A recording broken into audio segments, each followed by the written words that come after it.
La paz de Dios con ustedes, queridos hermanos, queridas hermanas.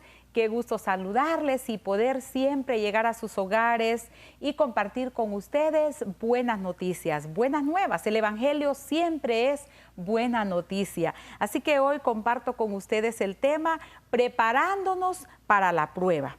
Y vea esto, qué maravilloso. La gran prueba de esta vida es ver si daremos oídos a los mandamientos de Dios y los obedecemos en medio de las tormentas de la vida. Fíjese que esta frase es de verdad muy poderosa. ¿Por qué? Porque en medio de todo, como Jesús mismo lo dijo, en el mundo tendrán muchas tribulaciones. Entonces, una de las pruebas más grandes será si nosotros en medio de todo esto obedecemos los mandamientos de Dios. Porque fíjese que no tener un compromiso con alguien, pues, ¿qué importa lo que venga? ¿Qué importa lo que pase? Pero cuando nosotros tenemos un compromiso con, en este caso, con el Ser Supremo, con Dios, con nuestro Padre, y entonces vienen las tentaciones, vienen las situaciones difíciles y sabemos cómo debemos serle fiel a este Padre que nos ha dado todo. Y entonces en medio de todo, Dios espera tu fortalezas, que seas fiel, que te mantengas con esos principios, que te mantengas fiel a lo que proclamas, a lo que confiesas, a lo que has dicho o has declarado, o a lo que Dios más bien nos ha mandado.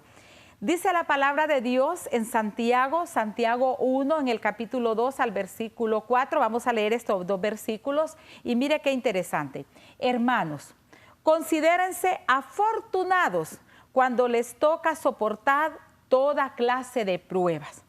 Esta puesta a prueba de la fe desarrolla la capacidad de soportar. Y la capacidad de soportar debe llegar a ser perfecta. Si queremos ser perfectos, completos, sin que nos falte nada. Palabra de Dios. Te alabamos, Señor. Mire, qué interesante lo que nosotros acabamos de leer, o que más bien San Pablo nos dice. Considérese afortunados cuando les toca soportar cualquier clase de prueba. Mira qué contrario nosotros hacemos a esto, porque cuando vienen las pruebas no nos sentimos afortunados. Yo creo que no. Yo creo que lo que hacemos es a veces murmurar, renegar y decir, ¿y por qué a mí? ¿Por qué me pasa a mí? Pero si yo acá, pero si yo hice esto, pero si yo hago lo otro, ¿por qué a mí?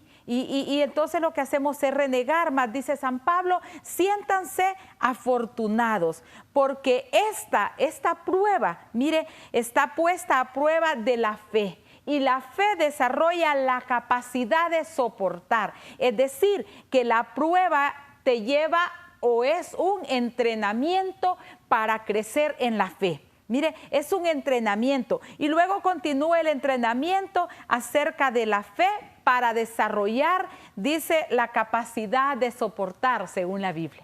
Mire, la fe me va a llevar a eso, a la capacidad de soportar, me va a preparar para eso. Y la capacidad de soportar debe de llevarme a una perfección. En otras palabras, a la santidad, ¿verdad? Entonces, es un proceso de amaestramiento, podemos decir. Es un proceso de enseñanza, es un proceso de crecimiento, es un proceso, como les decía, de entrenamiento de una cosa a otra y que nos va llevando a escalar, a subir cada día más en nuestra vida espiritual. Vea, quizás usted nunca ha visto las pruebas de esa manera, a lo mejor no, ¿verdad?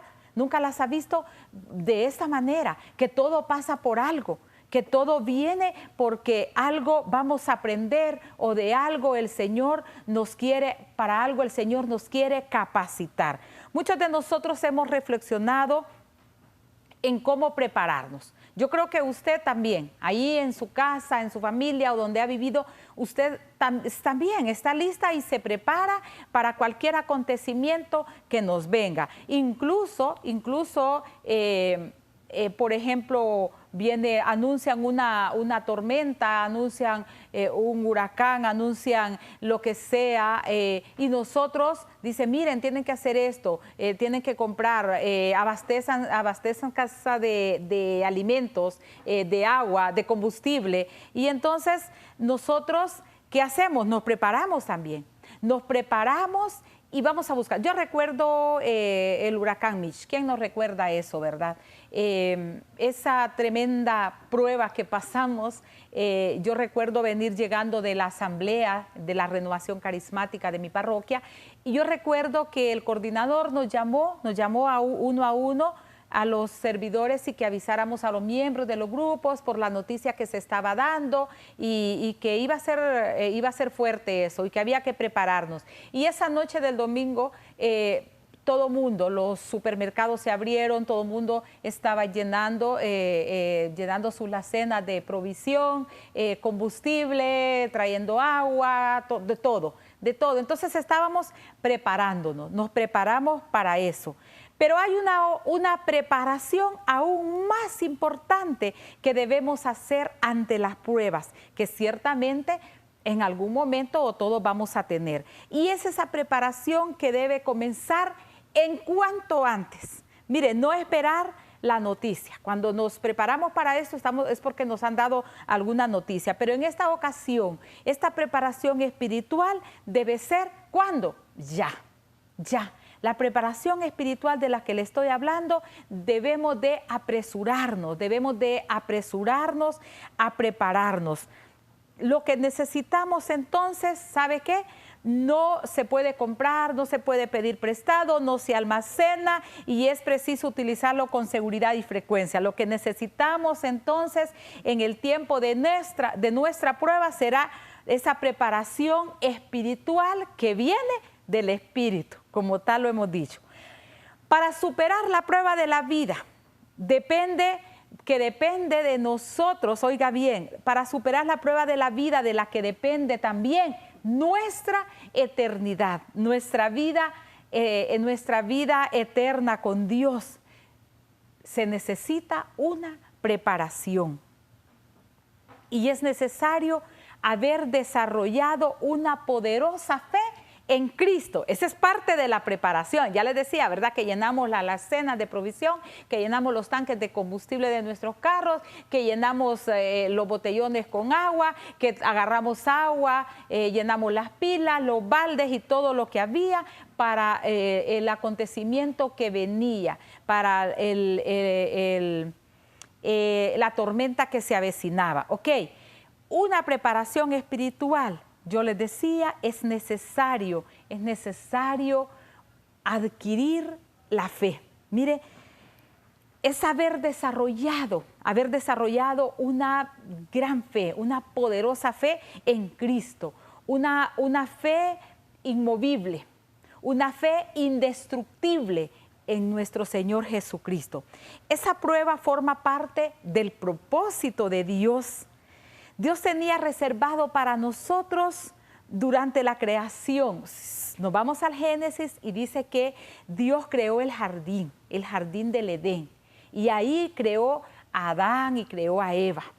Y Él, digamos, creó con algo hermoso, definitivo y para siempre, eterno. Así Dios creó al hombre, así Dios le creó un jardín, un lugar maravilloso. Esa es la creación.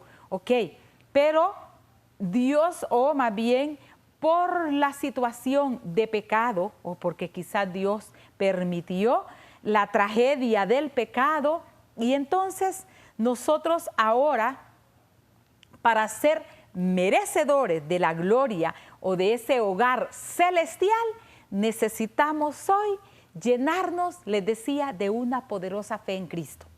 Primero, esa es como la parte más importante.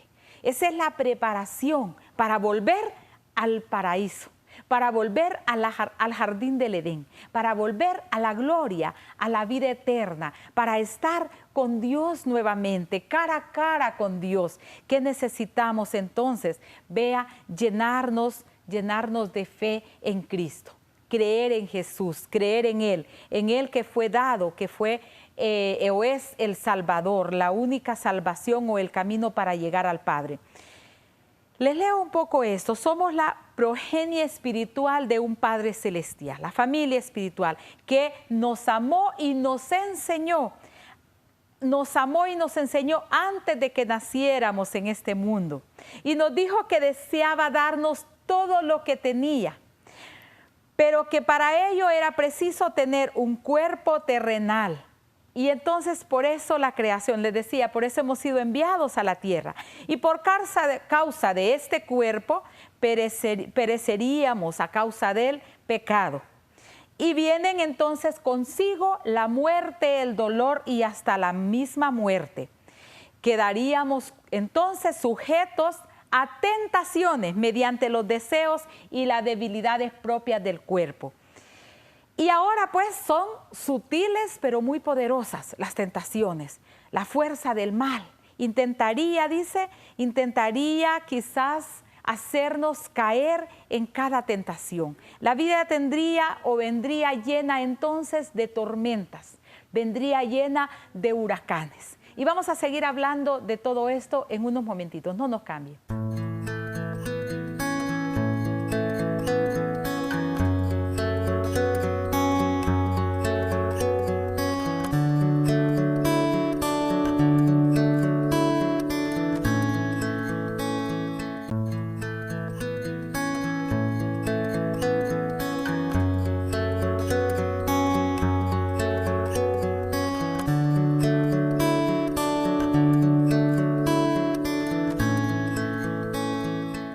Gracias por estar ahí, queridos hermanos, queridas hermanas.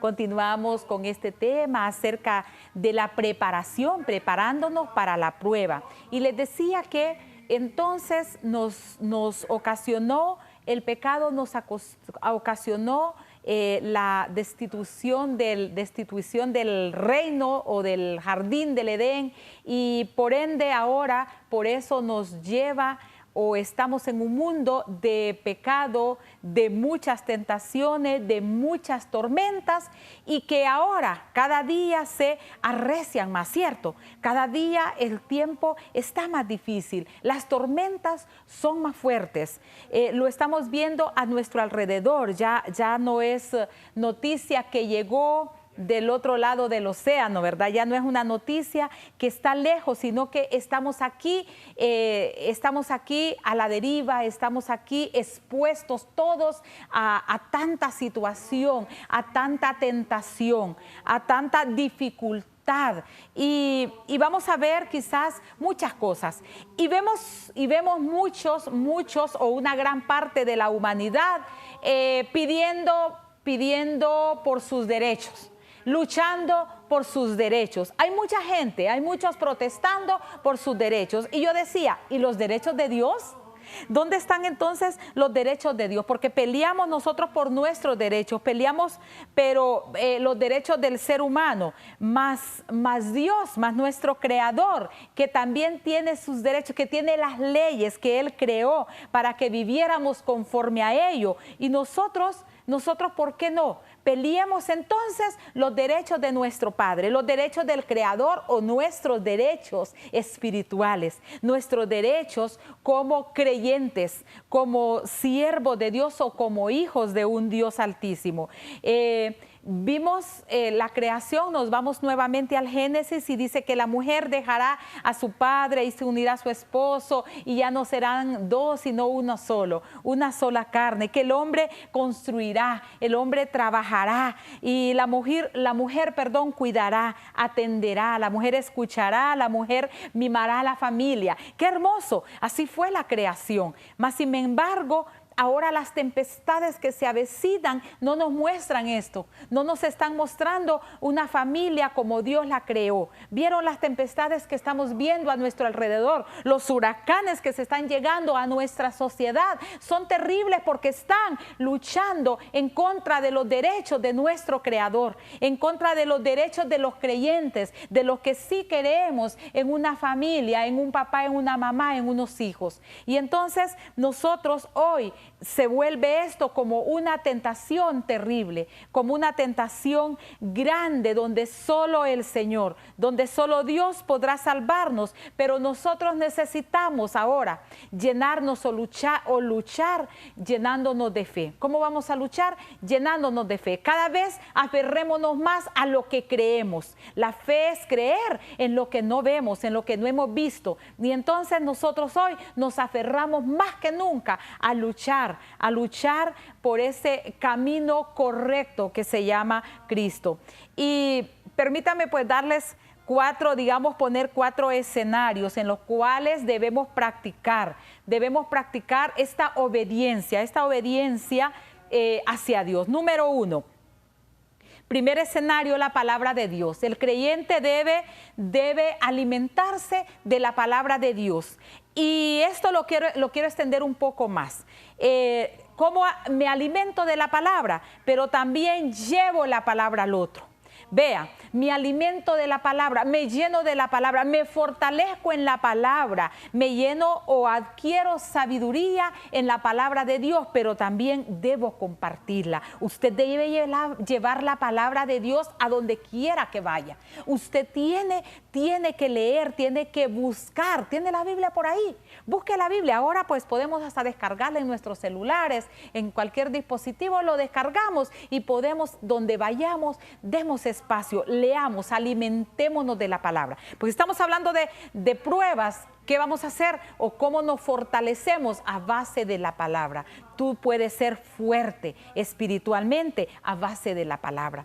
Tú te puedes vencer las tentaciones a base de la palabra como lo hizo Jesucristo. Tú puedes ser valiente, tú puedes tomar fuerzas a base de la palabra. Entonces la palabra de Dios se vuelve esa espada para nosotros, esa espada que vamos a cargarla para defendernos, para ahí sí defender nuestros derechos, no solo nuestros derechos humanos, nuestros derechos celestiales, nuestros derechos de creyentes, nuestros derechos espirituales, nuestros derechos de nuestro Padre Celestial que los ha creado para que los obedezcamos. ¿Cómo? A base de la palabra. Usted no puede estar ya así, bueno, es que escuché decir, a veces decimos dichos populares y decimos, es que en la Biblia dice, y es un dicho popular. Usted no lo ha corroborado ni lo ha comprobado porque no lo ha leído. Lea la palabra, que nadie lo engañe, que nadie le diga que eso no es pecado o que nadie le diga que eso es fanatismo, que nadie le dé controversia, sino que usted se llena de la palabra, la escudriña, se queda con ello, lo saborea y también lo comparte. Y número 2, este otro escenario que quiero llevarles es la oración. La fuerza del cristiano, hermanos, está en la oración. Es tiempo de doblar rodillas. Es tiempo de levantar las manos. Es tiempo de ganar no solo batallas, es de ganar la guerra. Es tiempo de luchar. ¿Saben? En aquel tiempo, cuando Moisés, cuando este pueblo, Israel, peleaba con muchos pueblos en contra de ellos, la única respuesta que encontraban era en la oración cuando levantaban sus manos al cielo. Y eran horas, días con sus brazos Moisés levantados y llega un momento que no puede más. Y dice que Aarón y el otro le ayudaban, estaban dos, uno al lado y el otro al lado. Aarón era su hermano, Josué creo que era el otro. Y cómo ayudaban a Moisés a sostener sus brazos. ¿Por qué? Porque solo con los brazos levantados o solo cuando los brazos estaban levantados hacia arriba le ganaban la guerra, ganaban las batallas, solo con los brazos levantados. Y esto es un gran ejemplo para hoy en día para nosotros. Nosotros las familias debemos levantar los brazos al cielo e interceder y luchar y pedir para ganar esta tremenda guerra en la que estamos. Necesitamos orar. No tenga pereza, levántese, ore, ahí donde está usted, levántese y ore, dedique un momento. Si es que usted se tiene que levantar a las 6 de la mañana, porque a las 6 tiene que hacer esto y esto y esto, ya tiene un itinerario en el día, levántese unos 15 minutos antes o más tiempo si es posible. A veces nosotros, no sé si a usted le ha pasado que se despierta a las 3 de la mañana. a las 4 de la mañana y abre los ojos como si alguien se los abrió. Y es más, ese momento usted como que se le quitó el sueño. Y yo no sé usted, pero en mi caso yo digo, ¿por qué me desperté? ¿Por qué me despertó el Señor? Y pienso que hay por alguien por quien orar, hay alguien ahí necesitado, y si no viene nadie a su mente, ningún nombre a su mente, ore por usted, ore por su familia, pero la oración debe ser permanente, fervorosa, ahí donde usted está, ahí en lo que está haciendo, dedique un momento siempre, deténgase y ore. Póngase a los pies del Señor como María, aquella mujer, hermana de Marta, que eran amigas de Jesús. Jesús les visitaba y dice que esa mujer, mientras Marta se afanaba en los quehaceres, dice la palabra de Dios, María se sentaba a sus pies.